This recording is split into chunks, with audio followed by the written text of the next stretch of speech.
जय श्री जगन्नाथ। सुरेंद्र महांत्रींकर गोटे बहुत प्रसिद्ध गल्प ओह कालकाटा आज शुणा। ओह कालकाटा। गुरु टॉप लट्टू एका थरे रास्ता कड़र निरोला रेस्तोरां भितर बसिथिबा से तीन जनक मध्यरु गालमुचा कलिटा जार सबुठारु लंबा अल्प पूर्वे कॉलेज आड़े एकाकिनी जाउथुवा से झीटी आड़े चाही से चित्कार करी उठिथिला पातालपुरीर सांध्य भाषा गुरु टॉप लट्टू एका थरे। रेस्तोरां आड़े शंकित दृष्टि चाही झीटी पादर गति चंचल कर देथिला। मस्तान एमाने एमानक संपर्क में अनेक भयंकर कथा से झीटी शुणिची, खबर कागज रे पढ़ी। खबर कागज रे आजिकाली एई सबु तो संवाद, एकमात्र संवाद। हाथकटा ब्लाउज भितरु दुईटा अनावृत बाहु, नाभिठारु स्तनमूल पर्यंत अराए उलंग देह, प्रबल उत्तेजनारे सुकांतर स्तिमित स्नायुकेन्द्र गुड़ाक चमकाई देइथिला। जीवनर छंद आज एपरी स्तिमित ताकू ताउ देई उठेइबा पई हेले दरकार सेक्स आ विप्लव। किंतु ए रिक्शनरी क्लास एनिमिक दल ए दुईटा जाक प्रति आज खड़गहस्त। झीटी उद्देश्य सुकांत गोटे तात्पर्यपूर्ण हुइसिल देला। एपरी हुइसिल को गुरु कहे जंगल रे जानवर मानक मेटिंग कॉल। किंतु मनीष आ जानवर मानक भितर आज तफातटा बा केते? सबु महानगरी तो आज आदिम महारण्य। गुरु दुई आखिरे कला गगल्स आंटी गोटे छुरी रे नख काटुथिला गंभीर भाव। ये निश्चय गोटे झड़र पूर्व सूचना। गुरु छुरीटा को बंद करी पकेट भितर रखी सामना रास्ता आड़े चाहिला। हुए तो न चाहि भी पारि थाए। गगल्स भितर गुरु केतेबेले कुआड़े जे चाहे सी गोटे मिस्ट्री। रास्ता सेपटे पोस्टर और स्लोगान मुखरित पाचेरी कड़े गोटे धूली विवर्ण गछ मूले डस्टबिन देहरे नुआ लगा जाइथिबा गोटे पोस्टर घोषणा करुला देश गौरव कॉलेज हॉल रे सांस्कृतिक उत्सव। केतेटा कुआ से डस्टबिन भितर खुंपाखुंपी कर उच्छिष्ट सन्धान करुले। गोटे माटिया चिल डस्टबिन उपर को उड़ी आसबार कुआ गुड़ा गछ डाल उपर को उड़ीगले। बस्तीर गोटे बुला कुकुर कुआड़ू सुंगी सुंगी आसी से डस्टबिन उपर को पछ गोड़ टेकी परिस्रा करदेला। भवतोष दासर कांड एटा। कॉलेज यूनियन निर्वाचन रे किस्तिमात पाई सामान्य भाषण पर संस्कृति अर्थात नृत्य और संगीतर सुप्रचुर व्यवस्था, पॉप संगीत और ट्विस्ट। मंत्री आसबे उद्बोधन देवाई। गुरु दांतरे दांत चिपी कड़मड़ कर उठिला। रिएक्शनरी एस्टाब्लिशमेंट रो कुत्ता। गुरु स्वगतोक्ति करबा परी मन को मन कहला, आ केते निश्चिंत निरुद्विग्न माने भूमिकंपर केन्द्रबिंदु उपरे बसी सुद्धा पॉप और ट्विस्ट पई एमानकर समयर अभाव नहीं। गुरु अकारण रे पकेट रू पुणी छुरीटा काढ़ी आनला। गुरु निश्चय गोटे किसी नुआ प्लान रे अछि। स्थान सहरर गोटे अंधगली। रेस्तोरांर नाम सुजला। यार कॉफी आ चा से बोधुए पाणिचिया। गलीटा जोटी बड़ रास्तार मिशिची सेठी देश गौरव कॉलेज। कॉलेज यूनियन रु एथर भवतोष को हटाइबा पई पड़िबो निश्चय, बाय हुक और बाय क्रुक। गुरु आखिर कला गगल्सटा काढ़ी तार साम्राज्य सुजला रेस्तोरां भितर चारिआड़ को चाहिला। गुरु आखिरे कला गगल्स पिंधिले सिना एपरी मिस्टेरियस दिसे, नहिले तार आखि दुईटा वास्तविक बड़ करुण। ए सुजला रेस्तोरां सेमानकर पीपुल्स रिपब्लिक। कॉलेज को छात्री मानकर जीवा आसवा बेलर पटुआर से माने एइठारे बसी लक्ष्य करती, टिप्पणी काटती, अश्लील इंगित करती। तारी भितर मध्य आलोचना करती रिभल्यूशन, काउंटर रिभल्यूशन, लेफ्ट रिविनिज्म, ची गुवेरा आउ वियतनाम। एई मृत्युमुखी महानगरीर शेष 49 एमाने। सेथिपाई बोधुए अप्रतिरोध, निष्ठुर, भयंकर। अनुशासन मुक्त समाजर बलगामुक्त अश्व। कर्तव्य अकर्तव्यर बंधन छिंडिछि। कर्म अपकर्मर नियंत्रण नहीं। नीतिबागीश मानकर सठता विरोध में विद्रोहर पताका उड़ाई एमाने चलीछंती नूतन नीतिवादर आलोकित नवदिगंत पथरे नुहे, किंतु पुरातन नीतिहीनतार से अंध गलियाड़े। गुरु दल रे कंचा बयसर से नुआ जनक मिशिला। सुकांतर सांध्य भाषा सहित से अपरिचित। निरीह कंठर से पचारा, लट्टू की वस्तु? डबल रोटीर अर्थ से दिन तो ଅନେକ ବିଳମ୍ବରେ ବୁଝିଥିଲା ହାତ ବୋମା।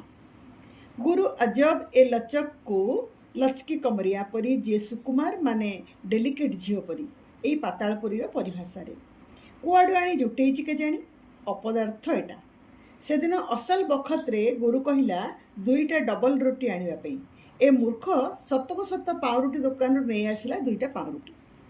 ଭବତୋଷର ଦଳ ସହିତ ଲଢ଼େଇଟା ସେତେବେଳେ ଘମାଘୋଟ ବାନ୍ଧି ଆସୁଥିଲା ପାର୍କ ବାଟ ଦେଇ ସେଇ ପଟୁଆରଟା ଯିବାବେଳେ। ଭବତୋଷର ଗ୍ୟାଙ୍ଗ ଫିଙ୍ଗୁଥିଲେ ସୋଢ଼ା ବୋତଲ। ତାର ବଦଲା ନେବା ପାଇଁ ଗୁରୁର ସେତେବେଳେ ଦରକାର ଥିଲା ଡବଲ ରୁଟି। ସେତିକିବେଳେ ଏଇ ଲଚକ ପହଞ୍ଚିଗଲା ସତକୁ ସତ 2ଟା ପାଉଁରୁଟି ଧରି। ଗୁରୁ ସେତେବେଳେ ରାଗରେ ଲଚକକୁ ଖୁନ୍ କରେ କି ନ କରେ, ଗୁରୁ ଏଥର ଛୁରୀଟା ନିଶ୍ଚୟ ଭୁଷିଦେବ ଲଚକର ତଳି ପେଟରେ। ସେଥର ସିନା ଗୁରୁ ଛାଡ଼ି ଦେଇଥିଲେ ଦୟାରେ, ଗୁରୁ କିନ୍ତୁ ଆଜି ନିଷ୍କରୁଣ। ଗୁରୁ ମସ୍ତାନ ଜୀବନରେ ଆଉ କେବେ ଏପରି ଦୟନୀୟ ପରାଜୟ ଘଟିନଥିଲା।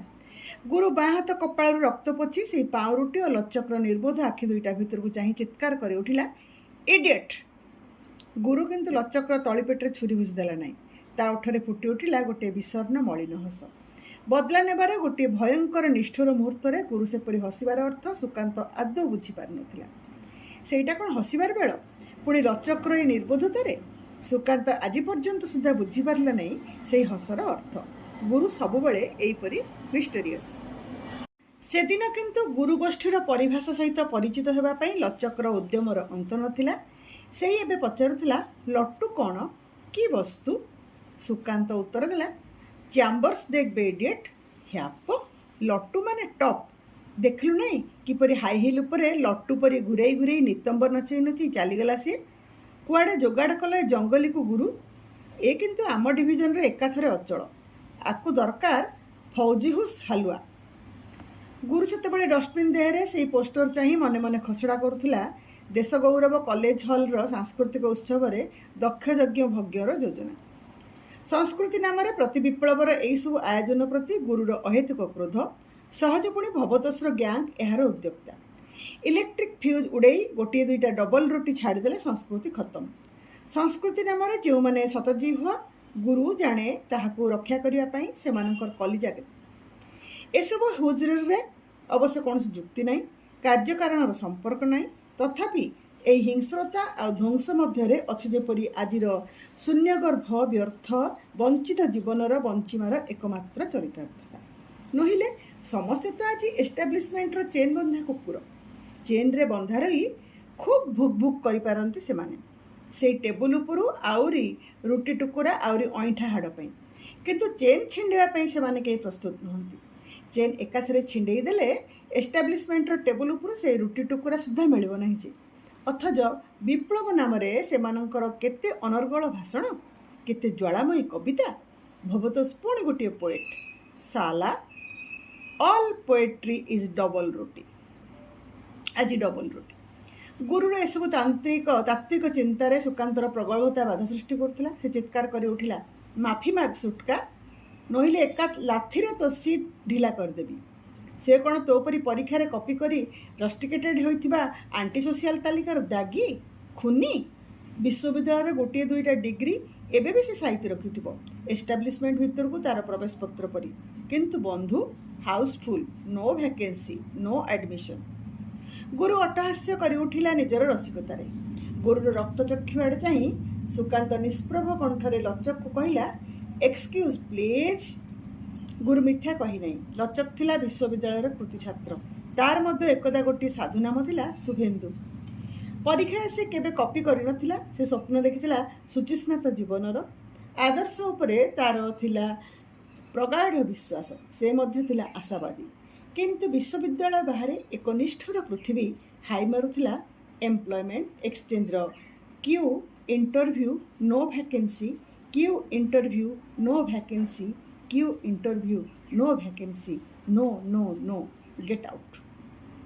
ଏହି ନିଷ୍ଠୁର ପୃଥିବୀ ଭିତରୁ ଘର ଭିତରକୁ ଆସିଲେ ଆଦିମ ପ୍ରାଗୈତିହାସିକ ଗହ୍ୱର ପରି 2ଟା ଅଳନ୍ଧୁଭରା କୋଠରୀ ଭିତରେ ମଧ୍ୟ ନୋ ଭ୍ୟାକେନ୍ସି। ସେଥିମଧ୍ୟରୁ ଗୋଟିଏ କୋଠରୀରେ ଆଜ୍ମା ରୋଗୀ ବାପ, ଯିଏ ଦିନରେ ଅଫିସ କରେ ଆଉ ରାତିରେ ଧଇଁ ପେଲେ।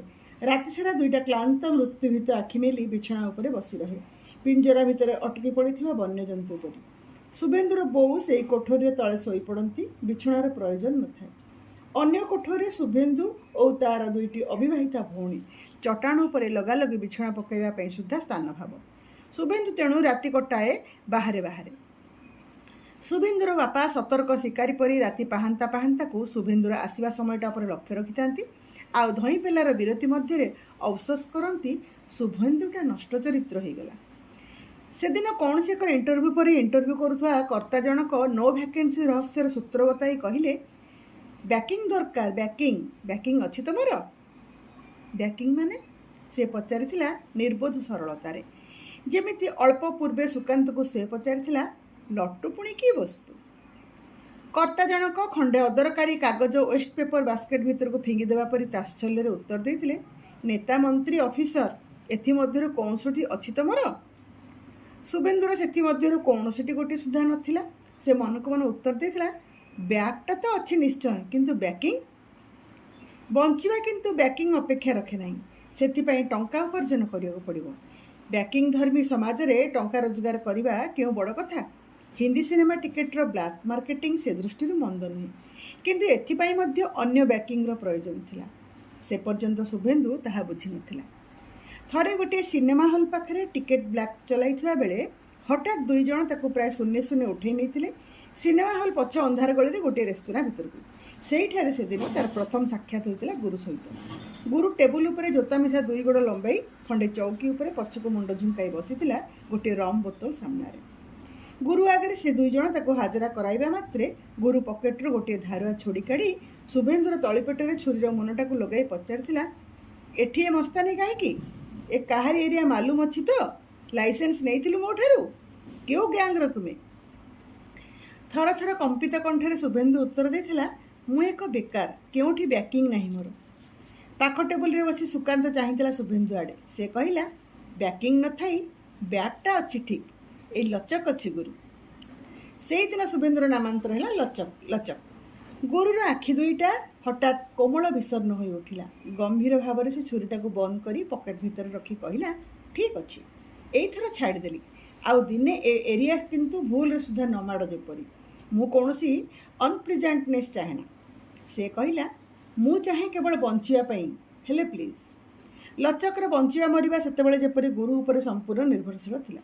ସିଗାରେଟ୍ ଧୂଆଁର ଗୋଟିଏ କୁଣ୍ଡଳି ଛାଡ଼ି ଗୁରୁ ମନକୁ ମନ ସ୍ୱଗତୋକ୍ତି କରିବା ପରି କହିଲା, ଏ ପୃଥିବୀରେ ଆଜି ବଞ୍ଚିବା ପାଇଁ ହେଲେ ରିଆକ୍ସନୀମାନଙ୍କୁ ଖତମ କରିବାକୁ ପାରିବ। ସେଥିପାଇଁ ଲଚକ ପ୍ରସ୍ତୁତ, କିନ୍ତୁ ରିଆକ୍ସନାରୀ କିଏ?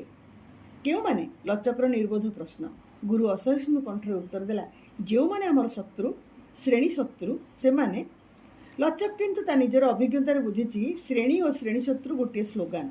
ସେଦିନ ଗୁରୁର ସେହି ଦରବାରରେ ସେ ନିଜେ ସୁଦ୍ଧା ଘୋଷିତ ହୋଇଥିଲା ଶ୍ରେଣୀ ଶତ୍ରୁ ରୂପେ। ଯେଉଁଦିନ ଗୁରୁର ଏରିଆ ଭିତରେ ସିନେମା ଟିକେଟ୍ରେ ବ୍ଲାକ୍ ଚଳାଇ ସେ ହଠାତ୍ ଧରା ପଡ଼ିଯାଇଥିଲେ। ଫାଶୀ ଦଣ୍ଡ ଘୋଷଣା କରିବା ପରେ ଗମ୍ଭୀର କଣ୍ଠରେ ଡଷ୍ଟବିନ୍ ଦେହର ପୋଷ୍ଟର ଆଡ଼େ ଚାହିଁ ଗୁରୁ ବିସ୍ଫୋରଣ କରି କହିଲା, ସାଲା ଭବତୋଷ ତ ଏଇ ସେଦିନ ପର୍ଯ୍ୟନ୍ତ ଥିଲା। ସୁକାନ୍ତ ଗୋଷ୍ଠୀ ଛାତ୍ରମାନଙ୍କର ନେତା। ଦେଶ ଗୌରବ କଲେଜରେ ଛାତ୍ର ରୂପେ ସେ ନେଇଛି ଯେପରି ସ୍ଥିର ଚିରସ୍ଥାୟୀ ପଟା।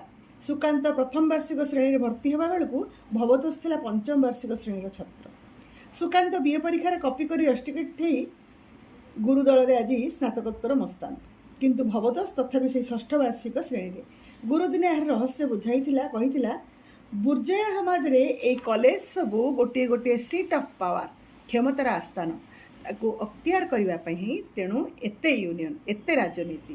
ଭବତୋଷ ସେଥିପାଇଁ ରହିଗଲା ଚିରନ୍ତନ ଛାତ୍ର ତାଲିକାରେ। କିନ୍ତୁ ତା ବୋଲି ଭବତୋଷ ଯେ ଗୋଟିଏ କ୍ଲାସ୍ ଏନିମି, ଏ ସମ୍ପର୍କରେ ସୁକାନ୍ତର ସନ୍ଦେହ ରହିଥିଲା। ସୁକାନ୍ତ ଗୋଟିଏ ଅସତର୍କ ମୁହୂର୍ତ୍ତରେ କହିଦେଲା, ନକ୍ସଲମାନଙ୍କ ସହିତ ଭବାର କିଛି ସମ୍ପର୍କ ଅଛି ଯେ ସେ କ୍ଲାସ୍ ଏନିମି ହେବ କିପରି?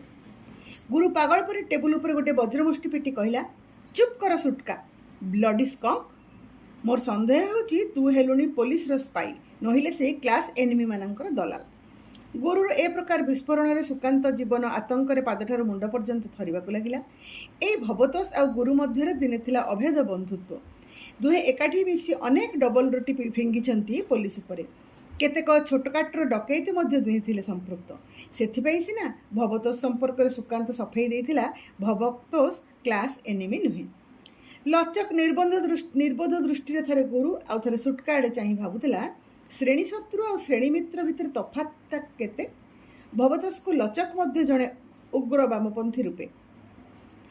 ତଥାପି ଆଜି ପ୍ରମତ୍ତ ହିଂସାର ବାରୁଦ ଧୂଆଁ ଭିତରେ ଶ୍ରେଣୀମିତ୍ରକୁ ଶ୍ରେଣୀଶତ୍ରୁ ଅଥବା ଶ୍ରେଣୀଶତ୍ରୁକୁ ଶ୍ରେଣୀମିତ୍ର ରୂପେ ଚିହ୍ନିବାରେ ଭୁଲ ହେବା ଅସମ୍ଭବ ନୁହେଁ। ଯାହା ହାତରେ ଅଛି ଏତେ ଧାରୁଆ ଛୁରୀ, ଯେତେ ଶକ୍ତିଶାଳୀ ହ୍ୟାଣ୍ଡ ଗ୍ରେନେଡ୍ ଅଥବା ପାଇପ୍ ଗନ୍, ସେଇ ହେଲା ସେତେ ବେଶୀ ଶ୍ରେଣୀମିତ୍ର, ଯିଏ ତାର ବିରୋଧରେ ତାର ଶ୍ରେଣୀଶତ୍ରୁମାନଙ୍କର ତାଲିକାରେ। ତେବେ ଭବତୋଷ ନଳି ପ୍ୟାଣ୍ଟର ଚଉଡ଼ା ବେଲ୍ଟ ତଳେ ସେସବୁ ରଖିଥାଏ ଗୋଟିଏ ଲମ୍ବା ଧାରୁଆ ଛୁରୀ। ସେ ତାହେଲେ ଶ୍ରେଣୀଶତ୍ରୁ ହେବ କିପରି? ଲଚକ ମୁଣ୍ଡର ଲମ୍ବା ବାଳଗୁଡ଼ାକ ମୁଠାମୁଠି ଟାଣି ତାରି ଭିତରୁ ଯେପରି ଆବିଷ୍କାର କରିବା ପାଇଁ ଚାହୁଁଥିଲା ଏହି ବିଭ୍ରାନ୍ତିକର ପ୍ରଶ୍ନର ଉତ୍ତର। ଲଚକ କହିଲା, ଭବତୋଷ ହୁଏତ ଠିକ୍ ଶ୍ରେଣୀଶତ୍ରୁ ନୁହେଁ, କିନ୍ତୁ ଶ୍ରେଣୀଶତ୍ରୁମାନଙ୍କର ସେ ମିତ୍ର। ତା ନହେଲେ ରାଇଟରିଭିଜନିଷ୍ଟ ମନ୍ତ୍ରୀ ଦଳର ନିର୍ବାଚନ ପ୍ରଚାରରେ ସେ କାର୍ପଟଦାରୀ କରୁଥାନ୍ତା କାହିଁକି? ଗୁରୁ ପ୍ରସନ୍ନ କଣ୍ଠରେ ଟିପ୍ପଣୀ କଲା, ୟୁ ଆର୍ ରାଇଟ୍ ଲଚକ। ଲଚକ ସମ୍ପର୍କରେ ଏତିକି ଧାରଣା ପରିବର୍ତ୍ତନ କରିବା ପାଇଁ ପଡ଼ିବ ଦେଖୁଛି। ଏତେଦିନ ଗୁରୁ ଦୃଷ୍ଟିରେ ଲଚକ ରହିଆସିଥିଲା ଶ୍ରେଣୀ ସଂଗ୍ରାମ ଭୀରୁ ମାମୁଲି ଇଣ୍ଟେଲେକ୍ଚୁଆଲ ରୂପେ। ଗୁରୁ ଦଳରେ ସେ ଥିଲା ଯେପରି ଗୋଟିଏ ହ୍ୟାଙ୍ଗର। ମାତ୍ର ଇତିମଧ୍ୟରେ ତାର ଏତେଟା ଉନ୍ନତି ଘଟିଥିବ ଗୁରୁର ଆଶାତୀତ ଥିଲା। ଗୁରୁ କହିଲା, ଦେଶଗୌରବ କଲେଜ ହଲରେ ଡବଲ ରୋଟି କାରବାରର ଦାୟିତ୍ୱ ଆଜି ତାହେଲେ ଲଚକର। କ'ଣ ରାଜି ତ ଲଚକ? ଲଚକ ଏତେଦିନେ ତାର ବିପ୍ଳବୀ ପୌରୁଷର ପରିଚୟ ଦେବା ପାଇଁ ଗୋଟେ ସୁଯୋଗ ପାଇଥିବାରୁ ମନେ ମନେ ନିଜକୁ କୃତାର୍ଥ ଜ୍ଞାନ କରୁଥିଲା। କିନ୍ତୁ ମୁଁ ଏକା, ସୁଟକା ଆସିବ ନାହିଁ? ଲଚକ ପଚାରିଲା ଶଙ୍କିତ କଣ୍ଠରେ। ଗୁରୁ ଉତ୍ତର ଦେଲା, ରିମେମ୍ବର, ଜଣେ ଗରିଲା ଯଥେଷ୍ଟ କ୍ଲାସ୍ ଏନିମିମାନଙ୍କର ପୁରା ଗୋଟିଏ ଦଳକୁ କାବୁ କରିବା ପାଇଁ। ସେଇ ତ ଆମର ସାର୍ଥକତା। One against many. ଆଉ ଏଣିକି ମେଜରିଟିର ଓପିନିଅନ୍ ନୁହେଁ, ମାଇନରିଟିର ଷ୍ଟ୍ରାଟେଜି ଉପରେ ତିଆରି ହେବ ସମାଜ ଆଉ ରାଷ୍ଟ୍ର। ସବୁ ମେଜରିଟି ଆଜି ଘୋଡ଼ା କାରବାର, ହର୍ସ ଟ୍ରେଡିଂ। ଲଚକ ହାତକୁ ଗୁରୁ ଆଟାଚି କେଷ୍ଟା ବଢ଼େଇ ଦେଲା। ଲଚକ ଆଟାଚିଟା ଧରି ଗୋଟିଏ ଉତ୍ତେଜନାରେ ରାସ୍ତା ଉପରକୁ କୁଦି ପଡ଼ିଲା। ଆଟାଚି ଭିତରେ ଥିଲା ଦୁଇଟା ତାଜା ବୋମା, ପକେଟରେ ଧାରୁଆ ଛୁରୀ। ଲଚକର ମନେ ହେଲା ସେ ଯେପରି ବଞ୍ଚିବାର ଆସ୍ୱାଦନ ପାଇଗଲା। ଆଜି ଏହି ପ୍ରଥମବାର ଗୋଟିଏ ଅନାସ୍ୱାଦିତ ପୂର୍ବ ଉତ୍ତେଜନା ମଧ୍ୟରେ ତାର ପୌରୁଷର ଆଜି ଯେପରି ନବଜନ୍ମ ହେଲା। ଏମ୍ପ୍ଲୟମେଣ୍ଟ ଏକ୍ସଚେଞ୍ଜ ଆଉ ଦପ୍ତର ପରେ ଦପ୍ତର ମଧ୍ୟରେ ଉଡ଼ି ବୁଲୁଥିବା ଶୁଖିଲା ପତ୍ର ପରି ସେ ଆଜି ନିତାନ୍ତ ଅସହାୟ ନୁହେଁ। ଆଜି ସମାଜର ଜୀବନନାଟିକା ଅଛି ଯେପରି ତାରି ହାତ ମୁଠା ଭିତରେ। ହାତ ମୁଠା ଟାଣ କରି ଦୁଇଟା ଡବଲ ରୋଟି ଚଳାଇ ଦେଲେ ବାସ୍ ସବୁ ଖତମ।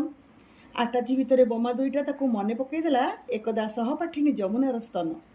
ଯମୁନା ଥିଲା ତାର ଗର୍ଲଫ୍ରେଣ୍ଡ। ଯମୁନା ମଧ୍ୟ ଥିଲା ଏମ୍ପ୍ଲୟମେଣ୍ଟ ଏକ୍ସଚେଞ୍ଜ କ୍ୟୁରେ ଶୁଭେନ୍ଦୁର ସହବର୍ତ୍ତିନୀ। ସେଇ ଯମୁନାକୁ ସେଦିନ ସେ ଦେଖି ଆସିଲା ଗୋଟିଏ ଗାଇନିକ୍ ନର୍ସିଂହୋମରେ।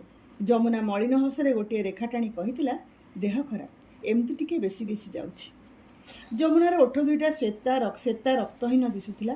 ଶୁଭେନ୍ଦୁକୁ ଫାଙ୍କିଦେବା କିନ୍ତୁ ସହଜ ନଥିଲା। ସେ ବୁଝି ଆସିଛି ଆବର୍ଷଣ ପରେ ଯମୁନା କ୍ୟୁରେଟିଂ କରାଇଥିଲା ସେଇ ନର୍ସିଂହୋମରେ। ଯମୁନା ଆଜି ବି ବିଚ୍ ବେଶ୍ୟା ହାରଲ୍ଟ। ଆଉ ସିଏ ବା କ'ଣ ଗରିଲା? ମନୁଷ୍ୟ ସଭ୍ୟତା ଓ ସଂସ୍କୃତିର ଏହି ସଫଳତମ ମୁହୂର୍ତ୍ତରେ ସହର ସବୁ କାହିଁକି ଆଦିମ ଲୋକାରଣ୍ୟ ହେଲା? ଶୁଭେନ୍ଦୁ ବା କାହିଁକି ହେଲା ଆରଣ୍ୟକ ଗରିଲା? ଆଉ ଯମୁନା ବା କାହିଁକି କ୍ୟୁରେଟିଂ ପାଇଁ ଛଦ୍ମନାମରେ ନର୍ସିଂହୋମରେ ଆଡ଼ମିସନ୍ ନେଲା? କିଏ ଦେବ ଏସବୁ ପ୍ରଶ୍ନର ଉତ୍ତର? ଶୁଭେନ୍ଦୁ ମୁଠା ମୁଠା କରି ମୁଣ୍ଡରୁ ଅଲଗା ବାଳ ଟାଣି ଆଣି ତାରି ଭିତରୁ ଗୋଟିଏ ଯେପରି ଉତ୍ପୀଡ଼କ ପ୍ରଶ୍ନର ଉତ୍ତର ବାହାର କରିବା ପାଇଁ ଚେଷ୍ଟା କରୁଥିଲା ଯାଦୁକରମାନେ ଟୋପି ଭିତରୁ ଠେକୁଆ କାଢ଼ିବା ପରି। ଆଗ ମୁଣ୍ଡଟା ବାଙ୍କିଗଲେ ଦେଶଗୌରବ କଲେଜ। ପାଚେରୀ ସାର ଅଲକାତରାରେ ଲାଲ ସଲାମ। ବର୍ଗୀ, ଠଗ ଓ ପିଣ୍ଡାରୀମାନେ ଯେପରି ବୁଣିଥିଲେ ନବଜନ୍ମ ପାଇଥିଲେ, ପୁଣି ଥରେ ନବଜନ୍ମ ପାଇଥିଲେ। କିନ୍ତୁ ଜୀବନର ସବୁ ମୋହରେ ଯେତେବେଳେ ଆସେ ମୋହଭଙ୍ଗ, ନୀତିବାଦ ସେତେବେଳେ ହୁଏ ଶଠତା, ଶାସନ ହୁଏ ଲୁଣ୍ଠନର ନାମାନ୍ତର, ସେତେବେଳେ ରକ୍ତପିପାସୀ ହିଂସା ଆଉ ଲୋଳଜିହ୍ୱା ଲମ୍ବାଇ ଖୁନ୍ର ସଲାମି ଆଦାୟ ପାଇଁ। ଦେଶଗୌରବ କଲେଜ ହଲରେ ସାଂସ୍କୃତିକ ସମାରୋହ ଆରମ୍ଭ ହୋଇଯାଇଥିଲା।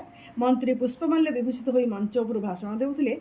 ସଂସ୍କୃତି, ଭାରତୀୟ ସଂସ୍କୃତିରେ ଅଛି ଦୀର୍ଘ 2000 ନା 10,000 ହୋଇପାରେ ଆହୁରି ଦୀର୍ଘକାଳର ବଳିଷ୍ଠ ବ୍ୟାକିଂ ମାନେ ପରମ୍ପରା। ମୁଁ ଆଶା କରିବି ଆମର ଛାତ୍ର ଯୁବକମାନେ ସେଇ ସଂସ୍କୃତିର ଯୋଗ୍ୟ ଉତ୍ତରାଧିକାରୀ ହୁଅନ୍ତୁ। ଆସନ୍ତୁ ଆମେ ଆଜି ଶପଥ ନେବା। ଲାଇଟ୍। ହଲ୍ଟା ହଠାତ୍ ଅନ୍ଧକାର ହୋଇଯାଇଥିଲା। ହଲ୍ ବାହାରେ କଲେଜ କ୍ୟାମ୍ପସରେ ଆଲୁଅ ସବୁ ମଧ୍ୟ ଲିଭି ଯାଇଥିଲା। ମନ୍ତ୍ରୀ ଚିତ୍କାର କରୁଥିଲେ, ଲାଇଟ୍। ଅନ୍ଧକାର ହଲ୍ ଭିତରେ ନାରୀ କଣ୍ଠରେ ଶୁଭୁଥିଲା ଚିତ୍କାର ଆର୍ତ୍ତନାଦ, ଇସ୍ ପଶୁ ବର୍ବର। ସେ ଅନ୍ଧାର ଭିତରେ କେଉଁଠି କ'ଣ ଘଟି ଯାଉଥିଲା ତାହା ଜାଣିବାର ଉପାୟ ନଥିଲା। ହଲ୍ ବାହାରେ ହଠାତ୍ ଗୋଟିଏ ବୋମା ଫୁଟିଲା। ବାରୁଦ ଧୂଆଁରେ ହଲ୍ ଭିତରଟା ଭର୍ତ୍ତି ହୋଇଗଲା। ମନ୍ତ୍ରୀ ନିର୍ବିଜ କ୍ରୋଧ ଓ ଆତଙ୍କର ମିଶାମିଶି କଣ୍ଠରେ ଚିତ୍କାର କରୁଥିଲେ, ପୋଲିସ ପୋଲିସ। ଭବତୋଷ ମନ୍ତ୍ରୀଙ୍କୁ ପେଣ୍ଡାଲର ଗୋଟିଏ ନିରାପଦ କୋଣକୁ ଘେନି ଯାଇ କହିଲା, ଏ ନିଶ୍ଚୟ ସେଇ ରାସ୍କେଲର କାଣ୍ଡ। ସେମାନେ ଇଲେକ୍ଟ୍ରିକ୍ ଫ୍ୟୁଜ୍ ଉଡ଼ାଇ ଦେଇ ବାହାରେ ଗୋଟିଏ ଦୁଇଟା କ୍ରାକର ଭାଙ୍ଗିଛନ୍ତି ଏଇ ସାଂସ୍କୃତିକ ଉତ୍ସବ ଭାଙ୍ଗିବା ପାଇଁ। ପୋଲିସ କ'ଣ କରିବ?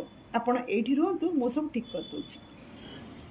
ଭବତୋଷ ପେଣ୍ଡାଲ ଭିତରକୁ ତରକୁ କୁଦି ପଡ଼ିବା ମାତ୍ରେ ତା କାନରେ ସେଇ ଅନ୍ଧକାର ଭିତରେ କିଏ ଜଣେ ଫିସ୍ କରି କହିଲା, ଗୁରୁ ଦଳର ଜଣେ ନୂଆ ମସ୍ତାନ ଏଠି ହଲ୍ ଭିତରେ। ଆମ ଦଳର ଜଣେ ଦୁଇ ଜଣଙ୍କୁ ଅନ୍ଧାରରେ ସେ ଷ୍ଟାପ୍ କରିସାରିଲେଣି। ପଟଲାର ହାତ ପାପୁଲି କଟିଯାଇଛି ଛୁରୀ ଅଟକାଇବା ବେଳେ। ଭବତୋଷ ଆଦେଶ ଦେଲା, ଟ୍ରାପ୍ କର ତାକୁ, ଏକ୍ଜିଟ୍ ଦ୍ୱାର ସବୁ ବନ୍ଦ କରିଦିଅ, ଯେପରି ସେ ବାଷ୍ଟାର୍ଡ ଖସି ପଳେଇ ନଯାଏ। ସେଇ ଅନ୍ଧକାର ଅରଣ୍ୟ ଭିତରେ ମତ୍ତ ମୟୂର ପରି ନାଚି ବୁଲୁଥିଲା ଲଚକ ଗୋଟିଏ ଆଦିମ ଉତ୍ତେଜନାରେ। ହତାଶ ଶୂନ୍ୟଗର୍ଭ ଜୀବନର ସବୁ ନିପୀଡ଼ିତ ଆକାଂକ୍ଷା, ସବୁ ପୁଞ୍ଜୀଭୂତ ବ୍ୟର୍ଥତା ଯେପରି ଏହି ଆଦିମତା ମଧ୍ୟରେ ନିର୍ଗମନର ଗୋଟିଏ ପଥ ଖୋଜି ପାଇଥିଲା। ଲଚକର ଅନ୍ୟ ଉଦ୍ଦେଶ୍ୟ ନଥିଲା। ଏ ଅରଣ୍ୟ ହିଂସ୍ରତାରେ ତା ପାଇଁ ରହିଥିଲା ଗୋଟିଏ ରୋମାନ୍ସ। କିନ୍ତୁ ଏହି ଅନ୍ଧକାର ବିପର୍ଯ୍ୟୟ ଓ ବିଶୃଙ୍ଖଳା ଭବତୋଷ ଗ୍ୟାଙ୍ଗର ମସ୍ତାନମାନଙ୍କୁ ମଧ୍ୟ ଦେଇଥିଲା ସେମାନଙ୍କର ଅନ୍ଧ ପ୍ରବୃତ୍ତି ଚରିତାର୍ଥ କରିବା ପାଇଁ ଗୋଟିଏ ଅବକାଶ। କାହାର ସ୍ତନରୁ ଗୋଟିଏ ବ୍ରେସରୀ ଛିଣ୍ଡି ପଡ଼ିଲା ଆସି ଶୁଭେନ୍ଦୁ ଉପରେ। ସେହି ଅନ୍ଧାର ଭିତରେ କିଏ ଜଣେ ଫିସ୍ କରି କହୁଥିଲା, ଯାଃ ସାଲା, ଏଇଟା ସ୍ତନ ନୁହେଁ, ଦୁଇଟା ବସ୍ତା ଭୂଷାମାଲ। କ୍ରମେ ହଲ୍ ଭିତରଟା ନିଶୂନ ହୋଇଯାଇଥିଲା। ହଲ୍ ଭିତରେ ସୂଚୀଭେଦ୍ୟ ନୀରବତା। ମନ୍ତ୍ରୀ ମଧ୍ୟ ବହୁବେଳୁ ଫେରି ଯାଇଥିଲେ। ଭବତୋଷର ଦଳ ସୁଦ୍ଧା ସେଠାରେ ନଥିଲେ। ପୋଲିସ ଆସି ଘେରି ଯାଇଥିଲେ ହଲ୍ ଚାରିପଟେ। ଫ୍ୟୁଜ୍ ମରାମତ ପରେ ଅବଶେଷରେ ଯେତେବେଳେ ହଲ୍ ଭିତରେ ଲାଇଟ୍ ଜଳିଲା, ଦେଖାଗଲା ଭିତରେ ଚଟାଣ ସାରା ଓଲଟ ପାଲଟ ଚୌକି ଆଉ ଇତସ୍ତତ ବିକ୍ଷିପ୍ତ ହୋଇ ପଡ଼ିଛି ଗୁଡ଼ାଏ ବ୍ଲାଉଜ, ବ୍ରେସରୀ, ଦୁଇଟା ରଙ୍ଗୀନ ଶାଢ଼ୀ, ଛିଣ୍ଡା ଫୁଲମାଳ, ଚଟି ଆଉ ଏଠି ସେଠି ମେଞ୍ଚା ମେଞ୍ଚା ତାଜା ରକ୍ତ। ତାରି ଭିତରେ ଗୋଟିଏ ଚୌକି ଉପରେ ଲୋଟି ପଡ଼ିଥିଲା ଗୋଟିଏ ରକ୍ତାକ୍ତ ଲାଶ। ତଳିପେଟ ଆଉ ଲଙ୍ଗସ୍ ଉପରେ ଗଭୀର କ୍ଷତ, ତଥାପି ରକ୍ତ ପିଚକାରୀ ମାରୁଥିଲା। ଅନ୍ଧକାର କଲେଜ କ୍ୟାମ୍ପସର ଗୋଟିଏ ଗଛମୂଳେ ଠିଆ ହୋଇ ଭବତୋଷ ଉତ୍ତେଜିତ ଭାବରେ ଖଣ୍ଡେ ସିଗାରେଟ୍ ଟାଣୁଥିଲା। ଗୋଟିଏ ଛାୟାମୂର୍ତ୍ତି ସେ ଅନ୍ଧକାର ଭିତରେ ଭବତୋଷ ପାଖକୁ ଆସିବା ମାତ୍ରେ ଭବତୋଷ ପଚାରିଲା, କିଏ ସେଟା? ଲାଶର ପକେଟ୍ରୁ ଏମ୍ପ୍ଲୟମେଣ୍ଟ ଏକ୍ସଚେଞ୍ଜର ଗୋଟିଏ ରକ୍ତଭିଜା କାର୍ଡ଼ ବାହାରକୁ ଉଙ୍କି ମାରୁଥିଲା। ଶୁଭେନ୍ଦୁ ଦାସ, ଶିକ୍ଷା MA, ଗଣିତ, ବୟସ 22, ଗୁରୁ ଗ୍ୟାଙ୍ଗର ଗୋଟିଏ କ୍ଲାସ୍ ଏନିମି। ଧନ୍ୟବାଦ।